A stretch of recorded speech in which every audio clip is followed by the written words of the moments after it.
আমি আমার দর্শকদেরকে করজোড়ে অনুরোধ করব যে দয়া করে কোনো গুজবে পা দেবেন না, গুজবে কান দেবেন না।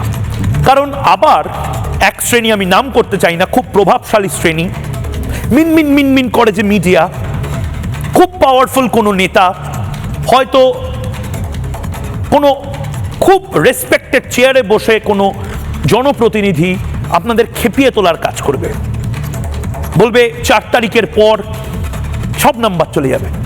তোমার নাম নেই 4 তারিখে, তাহলে তো তোমার আর নাম হবে না, তোমাকে এবার ডিটেনশন ক্যাম্পে পাঠাবে। খসড়া ভোটার তালিকা প্রকাশ হতে চলেছে 4 তারিখ। 4 তারিখ অবধি এই এনুমারেশন পদ্ধতিটা চলবে এবং তারপর ফাইনাল যে লিস্ট, সেই লিস্ট আপডেট করা হবে, সেটা প্রকাশ করা হবে 4 তারিখের পর।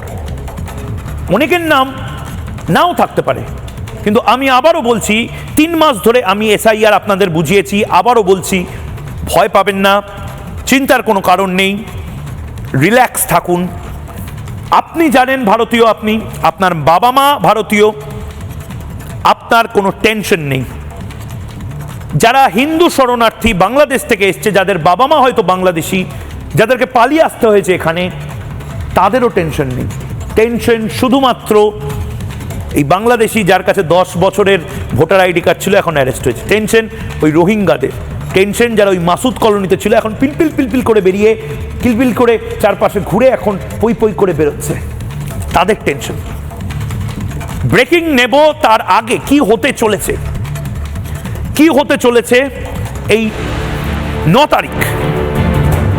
9 তারিখ ভোটার যে লিস্ট, তার ড্রাফট প্রকাশ করা হবে, ভোটার তালিকার খসড়া প্রকাশ করা হবে। কাদের নাম থাকবে এটা খুব বড় বিষয়। এনুমারেশন ফর্ম জমা দেওয়া প্রত্যেক ভোটারের নাম থাকবে। আপনি যদি ঠিকঠাকভাবে এনুমারেশন ফর্ম ফিল আপ করেন, প্রত্যেকের নাম থাকবে। এটা জানুন, শেয়ার করুন।